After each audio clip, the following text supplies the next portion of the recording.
Rajjab Tayyab Erdogan जो है, इनकी गवर्नमेंट पूरी तरीके से हर फ्रंट पे फेल हो चुकी है। वहाँ पे हुँ, लोग बहुत परेशान हैं। हुँ, टर्किश लीरा यानी करेंसी बिल्कुल डाउन होती चली जा रही है डॉलर के मुकाबले में। जो जी चाहता है करते हैं। इनको ना तो इकोनॉमिक सेंस है और पॉलिटिक्स ये अपनी जो चलाते हैं वो जनता को, आम जनता को अब मंज़ूर नहीं रह गई है। इस्लाम के नाम पे इनका एक ही का चीज़ रही है कि सत्ता में बने रहना। जय हिंद, नमस्कार। मैं अंबर जैदी स्वागत करती हूँ आप सबका एक बार फिर से हमारे आज के कार्यक्रम में। टर्की में काफ़ी बड़े स्तर पर विरोध प्रदर्शन आंदोलन चल रहे हैं और इस सब के चलते जो मेयर अकरम इमामोग्लू हैं, उनको गिरफ्तार किया जा चुका है और उनके जगह पर एक टेम्परेरी मेयर भी आ चुके हैं। एर्दोगान के खिलाफ जिस तरह से ये विरोध प्रदर्शन और एक इमामोग्लू का जो राइज़ है, आखिर इसके पीछे क्या वजह है? क्योंकि काफ़ी समय से एर्दोगान सत्ता में सत्तासीन है। इस पूरे जो टर्की में जो कुछ हालात हैं, जो कुछ चल रहा है, इसको हम समझने की कोशिश करेंगे हमारे आज के मेहमान कमर आगा साहब से जो इन पूरे मामलों पे काफ़ी गहरी नज़र रखते हैं। बहुत-बहुत स्वागत है कमर आगा साहब। जय हिंद, नमस्कार। नमस्कार, जय हिंद। सर, जिस तरह से हालात टर्की में डेवलप हो रहे हैं, एर्दोगान के खिलाफ विरोध प्रदर्शन, हज़ारों की संख्या में लोग गिरफ्तार हो चुके हैं, इमामोग्लू भी गिरफ्तार हो चुके हैं, उनका बड़ा एकदम से राइज़ हो गया है। इस पूरे हालात को आप कैसे देख रहे हैं? क्या वजह रही कि अचानक से इतना बड़ा बदलाव हमें टर्की में नज़र आ रहा है? देखिए, अगर एक सेंटेंस में मैं कहूँ अर्दोग़ान रज्जब तैयब अर्दोग़ान जो है, इनकी गवर्नमेंट पूरी तरीके से हर फ्रंट पे फेल हो चुकी है। वहाँ पे हुँ, लोग बहुत परेशान हैं। हुँ, हुँ, हुँ। टर्किश लीरा यानी करेंसी बिल्कुल डाउन होती चली जा रही है डॉलर के मुकाबले में। जी। अनएम्प्लॉयमेंट वहाँ पे बढ़ती चली जा रही है। फिर उसके अलावा इन्फ्लेशन जो है, वो बहुत हुँ, महँगाई से लोग परेशान हैं। जॉब्स में जो नई जॉब्स उम्मीद थी उन लोगों को क्रिएट होंगी, वो नहीं हो पा रही हैं।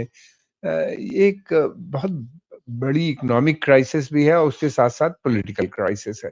पॉलिटिकल क्राइसिस इस सेंस में है कि ये बिल्कुल अपने को एक ऑटोक्रेट की तरह बिहेव करते हैं।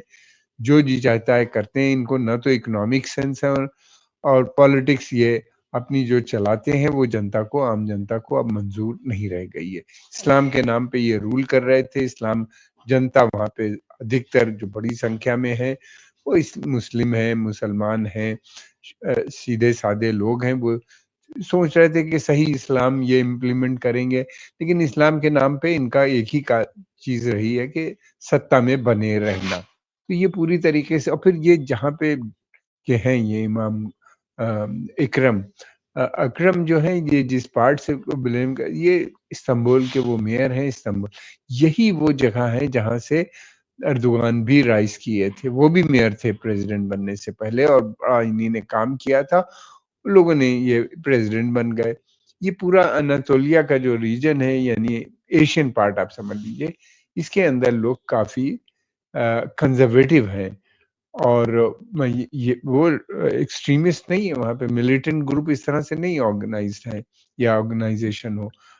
मिलिटेंसी जो कुछ भी होती है वहाँ पे ये जो सेकुलर हैं फोर्सेस हैं, ख़ास तौर से कुर्दिश रीजन से इनके आती है। तो ये जो थे, ये लोग चाह रहे थे डेवलपमेंट हो, इन्हीं ने प्रॉमिस भी किया था और ये अनातोलिया का रीजन बहुत समय से नेग्लेक्टेड था, उसके ऊपर ध्यान नहीं दिया था। कमाल अतातुर्क की जो सेकुलर पॉलिसीज़ थी और कमाल अतातुर्क का जिस तरीके से सेकुलर पॉलिसीज़ को इम्प्लीमेंट करना, यानी हिजाब को हटाना हुँ, और फ़ोर्स करना, वेस्टर्न कल्चर को इंट्रोड्यूस करना, वो इन लोगों ने नहीं एक्सेप्ट किया था। मगर ये था कि प्रोटेस्ट बहुत ज़्यादा नहीं हो रहे थे, गवर्नमेंट बहुत स्ट्रॉन्ग थी और वो धीरे-धीरे हम ये देख रहे हैं कि उनके मरने के बाद से वहाँ के ऊपर इस्लामिक पार्टीज़ का रिसर्जेंस हुआ, दोबारा से इमर्ज करने लगीं और फिर उसके बाद ये जब से सत्ता में आए हैं 2001-2002 शुरू में इस सेंचुरी के, तब से वहाँ पे काफ़ी Islamic party full flesh power में आई। कई बार पावर में आई तो गवर्नमेंट को हटा के कू कर दिया गया, पावर से हटा दिए गई, या शुरू में लोगों को अरेस्ट किया गया। इस तरह की चीज़ें वहाँ पे चल रही थी। अब हुँ, उम्मीदें थी उन लोगों को कि वहाँ पे डेवलपमेंट होगा, और ये सच है कि पहले 10 साल में डेवलपमेंट भी हुआ। कोशिश ये रही कि यूरोपियन यूनियन की मेंबरशिप मिल जाए। टर्की जो है नेटो का मेंबर है, यूरोपियन यूनियन के मेंबरशिप के लिए वो लोग काफ़ी इच्छुक है, और फिर दूसरी तरफ ओसीईडी का भी मेंबर है। इसकी इसका एक्सेस जो है टेक्नोलॉजी पे बहुत आसानी से इनको सोफिस्टिकेटेड टेक्नोलॉजी मिल जाती है यूरोप और अमेरिका से, नेटो का मेंबर होने की वजह से। और एक बड़ा इंडस्ट्रियल बेस भी है टर्की में। फिर उसके अलावा ये भी है कि उनके पास ये अपर मिडिल इनकम ग्रुप के कंट्री है वहाँ के ऊपर, और इनकी इकोनॉमी जो है 17th बिगेस्ट इकोनॉमी है दुनिया में। हुँ, फिर उसके बाद लेकिन ये है कि जिस तरह की समस्याएँ अब आ रही हैं, अ, फिर दूसरी बात ये थी एकेपी पार्टी जब पावर में आई, तो इसके सपोर्ट थी गुलेन मूवमेंट की। गुलेन मूवमेंट में जो था ये बहुत पढ़े लिखे लोग हैं, फेथ बेस्ड मूवमेंट है। इनका मानना ये था कि भाई मुल्क में जो डेफिसिट है वो एजुकेशन का है। इन्होंने मॉडर्न एजुकेशन, क्वालिटी एजुकेशन को फैलाया, सैकड़ों स्कूल्स खोले वहाँ पे, 1000 से भी ज़्यादा शायद वहाँ पे। फिर उसके अलावा सेंट्रल एशिया, अफ्रीका और दूसरे मुल्कों में भी खोले। फिर उसके अलावा टर्की में और दूसरे कंट्रीज़ में, सेंट्रल एशियन रिपब्लिक्स और दूसरी वहाँ पे यूनिवर्सिटीज़ भी खोली, हॉस्पिटल्स भी खोला। तो इस तरह से इनका काफ़ी अच्छा काम चल रहा था। लेकिन हुँ, जो 2017 में कू हुआ, 16-17 में जो कू हुआ, उसके बाद से इनको इन लोगों को अरेस्ट कर लिया गया, ब्लेम किया कि इन्हीं ने किया है। हालाँकि गुलान मूवमेंट ने उसको पूरी तरीके से डिनाई किया है। इनके 1 लाख के करीब लोगों को जेल में डाल दिया गया, स्कूल कॉलेजेस बंद कर दिए गए। ये सब ची और हुआ ये कि इस मूवमेंट की सपोर्ट की वजह से जो एजुकेटेड क्लास था इनके साथ जुड़ा हुआ, वो विथड्रॉ हो गया, और सेकुलरिस्ट जो थे, जो वेस्टर्न पार्ट में, जो यूरोपियन पार्ट में रहते हैं, टर्की के या दूसरी जगह, वो पहले से ही इनसे खुश नहीं थे। तो इनकी धीरे-धीरे क्रेडिबिलिटी जाती रही। इन्हीं ने पता नहीं कितने प्रोग्राम लॉन्च किए, स्कीम्स लेके आए, वो कोई चलती हुई नज़र नहीं आती। कभी ग्रीस से इनके टेंशन हो जाते हैं, तो कभी साइप्रस की प्रॉब्लम बनी रहती है, वहाँ पे ये दे देते हैं। फिर उसके अलावा इनका जो वो है, एस्पिरेशन है कि वो इस्लामिक वर्ल्ड के लीडर बने, और प्रॉब्लम ये है कि टर्की को इस्लामिक वर्ल्ड कभी लीडर नहीं, अरब्स तो कभी एक्सेप्ट नहीं करेंगे, क्योंकि वो उनके कॉलोनी रहे 400-500 साल। अरबों पे इन्हीं ने रूल किया है, और फिर अरब नॉन अरब को एक्सेप्ट भी नहीं करता एज ए लीडर। तो बहुत से फैक्टर्स हैं जो जी, इनके खिलाफ हो चुके हैं, और इकोनॉमिक फैक्टर भी एक बहुत बड़ा फैक्टर है। जी, अब देखना ये जो इन्हीं ने दमन की नीति अपनाई है, मुझे नहीं लगता कि इसमें इनको कामयाबी होगी। जी। अब सर सवाल ये निकल कर आता है कि हम सब जानते हैं कि एर्दोगान के ऊपर कई सारे इल्ज़ामात हैं कि उन्होंने किस तरह से डेमोक्रेटिक जो इंस्टीट्यूशंस हैं, उनको डिसमेंटल करके पावर कंसोलिडेट की और जिस तरह से अब इमामोग्लू का जो उनका उनको अरेस्ट किया गया है, ये सारी चीज़ें। अब जिस तरह से सर अ, एर्दोगान ने चैलेंज किया है उसको इमामोग्लू को और उनका राइज़ नज़र आ रहा है। आपने भी कहा कि दोनों ही एक जगह से कई सारी सिमिलैरिटीज़ हैं, वहीं से एर्दोगान का भी राइज़ शुरू हुआ था। तो क्या सर 2028 इलेक्शन के लिए इमामोग्लू एर्दोगान के लिए एक चैलेंज साबित हो सकते हैं? हाँ, जो पार्टी है, दूसरी बड़ी पार्टी, पुरानी पार्टी है, सीएचपी, रिपब्लिकन पार्टी आप समझ लीजिए, वो हुँ, उसने नॉमिनेट करने जा रही थी जब इनको अरेस्ट किया गया।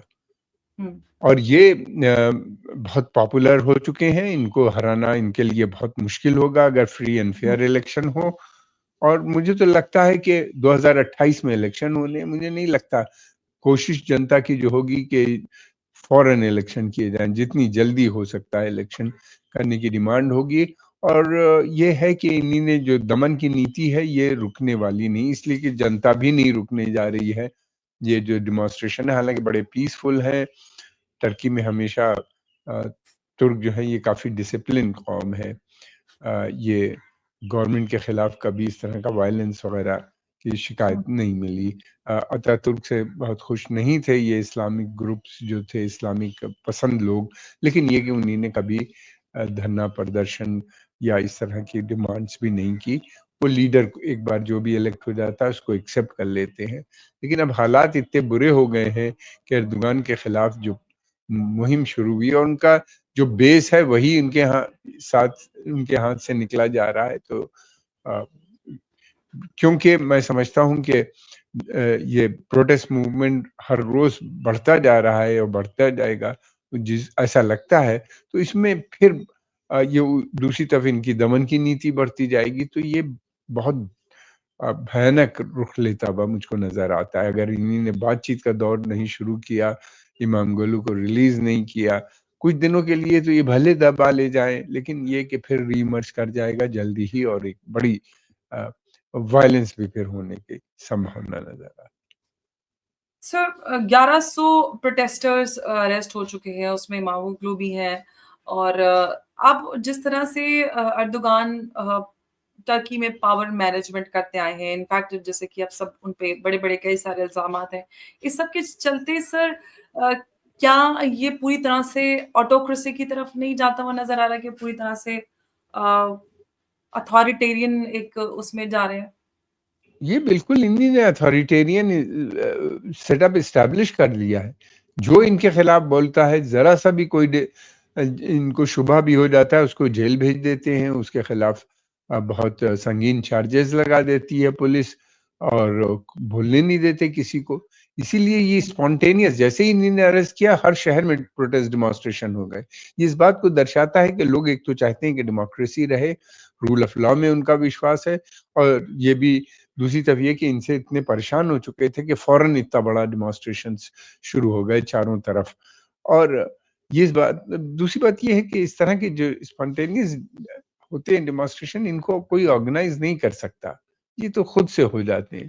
तो ये इस बात को साफ-साफ दर्शाता है कि इनकी सपोर्ट बेस बहुत कम हो गया है। और ये जो है इनसे अमेरिकन, यूरोपियन भी खुश नहीं है क्योंकि कभी ये कोई बात करते हैं, कभी रशिया से डील करते हैं, कभी चाइना से डील करते हैं, कभी अमेरिका से डील करते हैं, फिर वापस अमेरिका पे पास आ जाते हैं जब इन्हें ज़रूरत होती है टेक्नोलॉजी की या इनके पास बड़ा मार्केट है यूरोप क्योंकि ये नेटो के मेंबर हैं, तो वो इस वजह से उसको छोड़ भी नहीं पाते। तो बहुत कन्फ्यूज़न है इनके साथ। रशिया भी इनसे अब पिछले कुछ दिनों से लगता है कि खुश नहीं है। ये एक जगह पे कायम नहीं रहते। इनके पास लॉन्ग टर्म प्लान नहीं है। एक की कोशिश करते हैं, फिर उसके बाद देखते हैं कि वो नहीं चला, फिर फ़ौरन दूसरी पॉलिसी लेके आ जाते हैं। ऐसे मुल्क नहीं चलते क्योंकि इनको ना तो इनके पास मैंने पहले भी बताया था इकोनॉमिक समझ है और ना ही बहुत ज़्यादा अंतर्राष्ट्रीय जो की जो पॉलिटिक्स है, जियोपॉलिटिक्स है, उसकी इनके पास समझ नहीं है और अच्छे सलाहकार इनके पास नज़र नहीं आते। इसलिए ये बार-बार जो भी सोचते हैं उसको इम्प्लीमेंट करने की कोशिश करते हैं, जब फेल होने लगता है तो दूसरा उसके बरक्स एक्शन लेने लगते हैं। अ, इस तरह से मुल्क नहीं चल पाएगा। टर्की में पढ़े-लिखे लोग बहुत हैं, टर्की यूरोप का एक पार्ट भी समझा जाता है और फिर उसके अलावा ये है कि एक बड़ी संख्या में टर्क्स जो हैं वो हम देख रहे हैं कि यूरोप और अमेरिका में काम भी करते हैं, वहाँ से रेमिटेंसेस भी भेजते हैं और इनके यहाँ टूरिज़्म एक बड़ी इंडस्ट्री है, एग्रीकल्चर है और फिर उसके बाद इंडस्ट्रियल बेस बड़ा है, ये 3 चीज़ें हैं और वो इनके चलते हुए इनके यहाँ प्रॉब्लम नज़र आ रही है। टूरिज़्म भी कम हो गया था, एक तो कोविड की वजह से कोरोना काल की वजह से इनके यहाँ और बड़ी क्राइसिस बढ़ती चली गई, जिसको वो ठीक से हैंडल नहीं कर पाए। एब्सोल्युटली। सर टर्की नेटो का एक मेंबर है और जिस तरह से टर्की में हालात बने हुए हैं, आपको क्या लगता है कि जो वेस्टर्न पावर्स जो हमेशा डेमोक्रेसी और इन सारी उसके चैंपियंस होते हैं, कुछ इंटरवेंशन नज़र आएगा इधर इस पूरे हालात के बीच में? देखिए, इंटरवेंशन तो टर्की में नहीं करेंगे। नेटो का मेंबर है, उनका पार्टनर है। नेटो टर्की की जो फ़ौज है, सेना है, वो सेकंड बिगेस्ट आर्मी है नाटो के अंदर, तो नाटो को बहुत ज़रूरत है। दूसरी बात ये है कि सीएचपी पार्टी जो है, रिपब्लिकन पार्टी जो है, इसकी भी बहुत सपोर्ट बेस है यूरोप के अंदर। तो उनको वो बल्कि खुश होंगे अगर ये चले जाएँ। मैक्सिमम ये हो सकता है अगर ज़्यादा वायलेशन होगा इसका ह्यूमन राइट्स का, और तो हो सकता है कि वो कुछ सैंक्शंस के बारे में सोचें, इनके ऊपर प्रेशर डालें कुछ ना कुछ। अ, और अभी जल्दी है कहना, देखते हैं ये मूवमेंट किस तरह बढ़ता है, वो लोग भी वॉच कर रहे होंगे और बाकी दूसरे देश भी, अ, टर्की के पास इस समय कोई दोस्त नहीं है पाकिस्तान के अलावा। इससे कि जो इस्लामिक पॉलिटिक्स का इनका जो कंसेप्ट था, इन्हीं इवॉल्व किया था, इन्होंने सोचा था नॉन अरब के हम लीडर बन जाएंगे, तो सेंट्रल एशिया को भी ये एक्सेप्टेड नहीं है।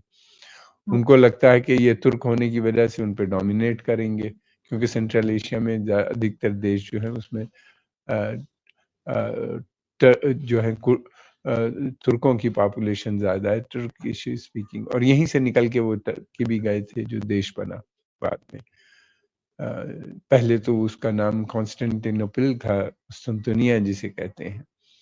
उसको इस्लाम आने के बाद इनके पास आ गया, और फिर उसके बाद से बड़ी एम्पायर वहाँ पे बनी, और फिर उसके बाद एम्पायर जिस तरीके से टूटी, और फिर उसके अलावा एक खिलाफत ख़त्म हुई इस्लामिक जो थी, इसकी अब दोबारा से तो खिलाफत बन नहीं सकती। कोशिश की गई थी, उन्हीं ने अल-बगदादी ने, वो फेल हो गई, और फिर उसके अलावा तालिबान ने भी बड़ी अमीरुल मोमिनीन बना के रखा है, वो भी नहीं चल पाया।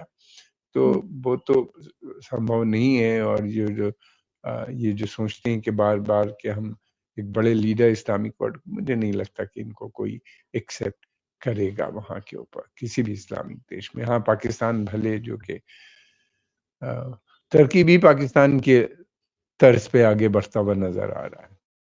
जी, लेकिन सर आपने एक बात बताई कि जो आम लोग हैं जो टर्की में वो पढ़े-लिखे हैं, वो रोशन ख़याल है और जिस तरह से एर्दोगान का शासनकाल रहा है, लोगों को ख़ासा पसंद नहीं आ रहा है और जिस तरह से वो अथॉरिटेरियन रूल की तरफ जा रहे हैं और अब ये सारा 1100 प्रोटेस्टर्स का अरेस्ट हुआ है, इमामोग्लू भी अरेस्ट हुए हैं। तो क्या लोग एर्दोगान के खिलाफ एक बड़ा मोर्चा खोलते हुए या एक एर्दोगान के खिलाफ होते हुए नज़र आएँगे, एक हवा होगी, एक सेंटिमेंट बदल जाएगा एर्दोगान के खिलाफ? क्योंकि वैसे भी देखिए टर्की की इकोनॉमी अच्छा नहीं कर रही है, कई सारे ऐसे चैलेंजेज़ हैं सामने। देखिए, ये तो तय हो गया कि उनकी पॉपुलैरिटी बिल्कुल डाउन है इस समय, और दूसरी बात ये भी तय हो गई कि लोग बहुत तंग आ चुके हैं। मैंने पहले भी कहा था कि ये अगर सिर्फ़ ये मूवमेंट जो था इस्तांबुल तक सीमित रहता तो समझ में आता, लेकिन ये तो तमाम द द दूसरे शहरों में, कैपिटल जो है अंकारा, वहाँ पे भी हो रहा है, और छोटे-बड़े शहरों में तमाम लोग प्रोटेस्ट कर रहे हैं। तो इसके मतलब ये तो यही एक पैमाना होता है नापने के लिए, ख़ास तौर से किसी भी लीडर की पॉपुलैरिटी को देखने के लिए।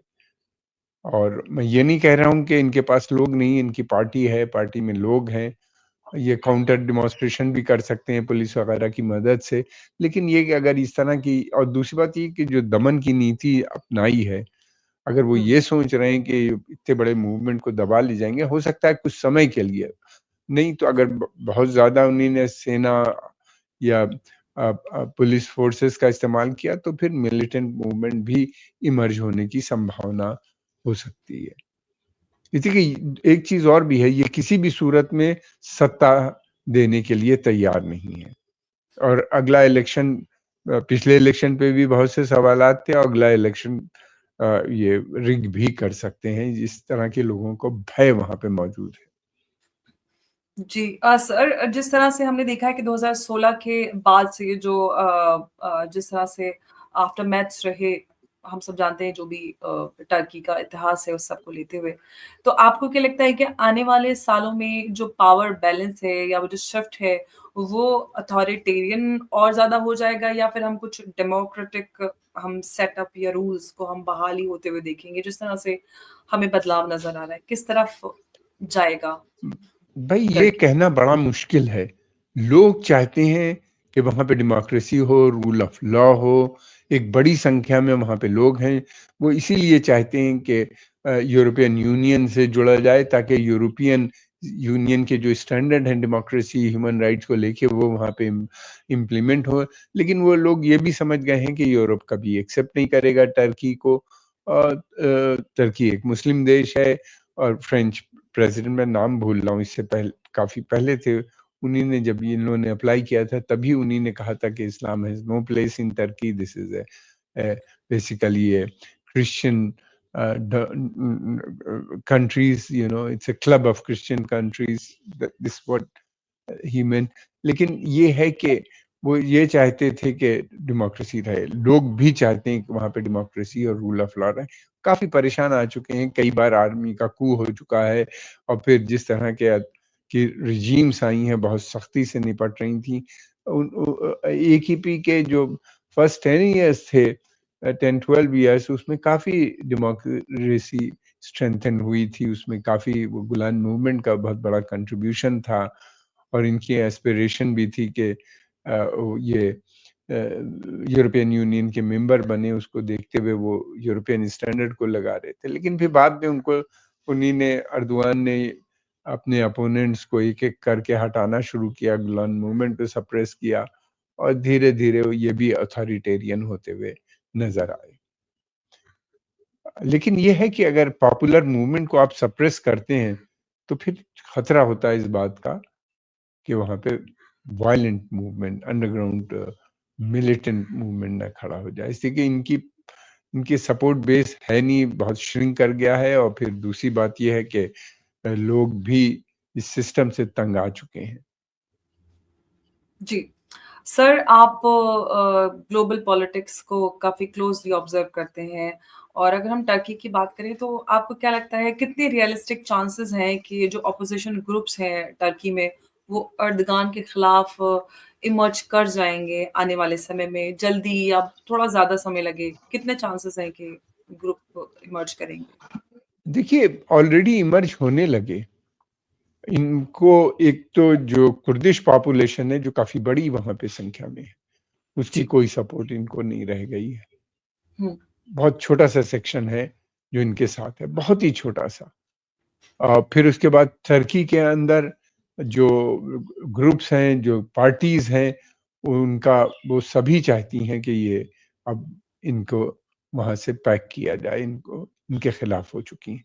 देखना ये है क्या कोई पॉलिटिकल अलायंस बनता है, अभी तो शुरू हुआ है मूवमेंट, कितना समय लगेगा, क्या इसमें तो इन चीज़ों में काफ़ी समय लगता है। लेकिन इस समय जो है CHP पार्टी जो है पुरानी पार्टी है, ये काफ़ी पावरफुल होती हुई नज़र आ रही है।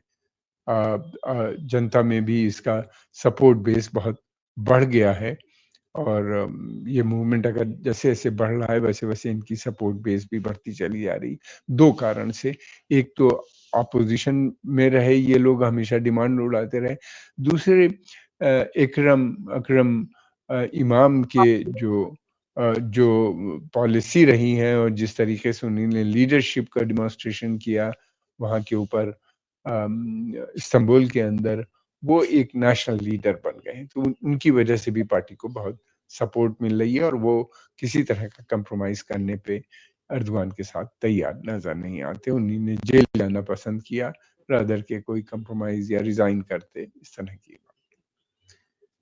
जी, तो टर्की में हालात बदलते हुए नज़र आ रहे हैं, एर्दोगान के खिलाफ विरोध प्रदर्शन हो रहे हैं, 1100 से ज़्यादा प्रोटेस्टर्स को अरेस्ट किया जा चुका है। इस्तांबुल के जो मेयर हैं इकरम इमामोग्लू, उनको भी गिरफ्तार किया जा चुका है। अब ये प्रोटेस्ट किस हद तक चलेंगे? क्या अपोज़िशन पार्टीज़ एर्दोगान के खिलाफ इमर्ज कर जाएँगे? इमामोग्लू का राइज़, क्या वो आगे आने वाले 2028 के इलेक्शन में एर्दोगान को चैलेंज कर पाएँगे? कई बड़े सवाल हैं जो बदलाव हमें टर्की में नज़र आ रहे हैं, वो किस तरफ जाएँगे वो आने वाला वक़्त बताएगा और आने वाले जो भी डेवलपमेंट्स और अपडेट्स होंगे, उस पर हम आपके साथ चर्चा करेंगे। कमरागा साहब, बहुत-बहुत शुक्रिया आपका हमारे साथ आज की इस चर्चा में जुड़ने के लिए। नमस्कार। जी, बहुत-बहुत धन्यवाद। धन्यवाद। जय हिंद।